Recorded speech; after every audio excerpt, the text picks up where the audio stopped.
Assalamualaikum warahmatullahi wabarakatuh.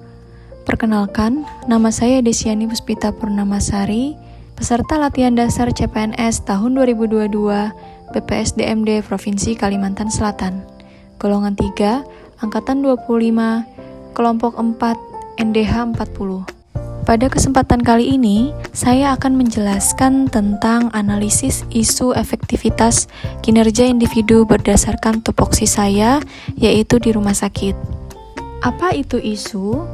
Isu adalah ada atau disadarinya suatu fenomena atau kejadian yang dianggap penting atau dapat menjadi penarik perhatian orang banyak, sehingga menjadi bahan yang layak untuk didiskusikan. Yang pertama yang saya lakukan adalah membuat daftar isu, kemudian melakukan penapisan isu prioritas dengan menggunakan metode APKL atau WSG. Selanjutnya, saya menganalisis akar masalah dengan metode Fishbone, lalu menemukan pemecahan masalah dengan metode SWOT. Setelah itu, saya akan menyusun alternatif pemecahan masalah dari isu yang saya ambil. Tahap yang pertama yaitu praanalisis isu. Sebagai perawat yang bekerja di ruang rawat inap, saya telah menemukan beberapa isu. Yang pertama, kurangnya kepatuhan pasien terhadap pelaksanaan discharge planning untuk perawatan saat di rumah. Yang kedua, kurangnya pengetahuan pasien dan keluarga tentang pencegahan resiko jatuh selama perawatan di rumah sakit. Yang ketiga, yaitu sulitnya membatasi jumlah pengunjung pasien di rumah sakit. Dan yang keempat, menurunnya kesadaran pasien dan pengunjung tentang protokol kesehatan. Selanjutnya saya melakukan penapisan isu dengan menggunakan metode yang pertama, yaitu metode APKL. Apa itu APKL? A yaitu aktual, di mana isu yang dipilih sedang terjadi dan menjadi perbincangan di tengah masyarakat saat ini. P yaitu problematik, di mana isu yang dipilih memiliki dimensi masalah yang kompleks, sehingga perlu dicarikan segera solusinya. K yaitu khalayakan, isu yang dipilih menyangkut hajat hidup orang banyak. Dan L yaitu kelayakan, di mana isu yang dipilih masuk akal, realistis, serta relevan untuk dimunculkan inisiatif pemecahan masalahnya. Dari metode APKL yang saya gunakan, saya menilai bahwa menurunnya kesadaran pasien dan pengunjung tentang protokol kesehatan merupakan isu prioritas yang pertama. Selanjutnya saya melakukan penapisan isu dengan menggunakan metode yang kedua, yaitu metode USG. Apa itu USG? U atau urgency, yang artinya bahwa seberapa mendesak isu tersebut harus dibahas dan dihubungkan dengan waktu yang tersedia, serta seberapa keras tekanan waktu untuk memecahkan masalah yang menyebabkan isu tadi. Lalu S yaitu seriousness, seberapa serius isu perlu dibahas dan dihubungkan dengan akibat yang timbul dengan penundaan pemecahan masalah yang menimbulkan isu tersebut, atau akibat yang menimbulkan masalah lain kalau masalah penyebab isu tadi tidak dipecahkan. G yaitu growth, seberapa kemungkinannya isu tersebut menjadi berkembang dikaitkan kemungkinan masalah penyebab isu akan makin memburuk kalau dibiarkan. Dari metode USG yang saya gunakan, menurunnya kesadaran pasien dan pengunjung tentang protokol kesehatan merupakan isu prioritas yang pertama.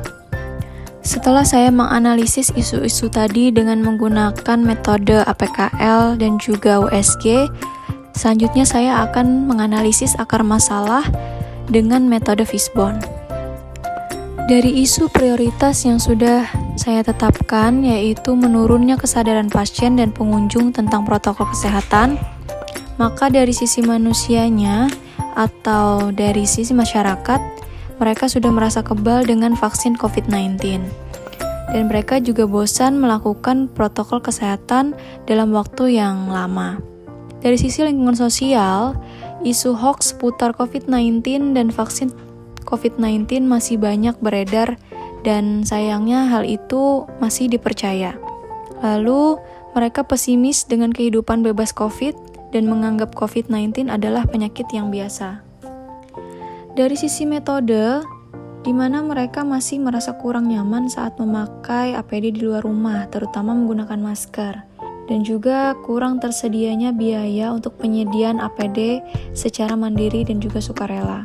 Dari sisi manajemen, yaitu kurangnya pengawasan akan kepatuhan protokol kesehatan saat di rumah sakit, dan juga tidak tegas dan kurang konsisten dalam memberikan sanksi pelanggaran protokol kesehatan. Dari semua akar masalah yang sudah didapatkan, saya menyimpulkan bahwa hal ini karena rendahnya pengetahuan dan kesadaran tentang pentingnya protokol kesehatan di rumah sakit. Selanjutnya yaitu menemukan pemecahan masalah dengan metode SWOT, yaitu yang pertama dilihat dari sisi strength.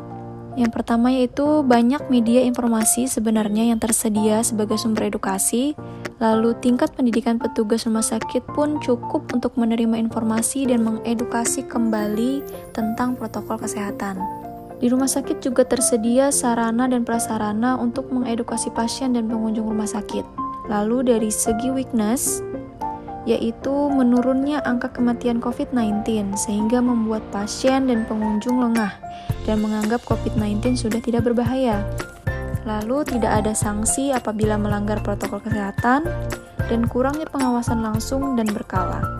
Dari opportunities, yaitu tingginya jumlah pengunjung pasien harian ke RS, kebijakan pemerintah yang mendukung tetap dilakukannya prokes di semua tempat.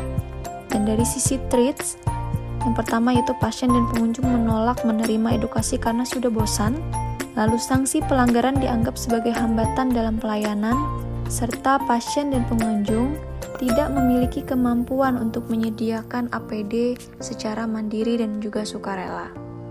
Untuk alternatif pemecahan masalah, saya mengajukan yaitu untuk melakukan sosialisasi berkala seputar pentingnya melakukan protokol kesehatan di rumah sakit kepada pasien dan pengunjung. Dengan tahapan yaitu menentukan jadwal rutin, membuat media edukasi, dan juga berkoordinasi dengan tenaga kesehatan atau petugas pelayanan di rumah sakit. Hasil yang diharapkan yaitu pasien atau pengunjung rumah sakit mengetahui pentingnya melakukan protokol kesehatan di lingkungan rumah sakit, dan pihak yang terkait yaitu tenaga kesehatan yang bertugas dan petugas pelayanan rumah sakit.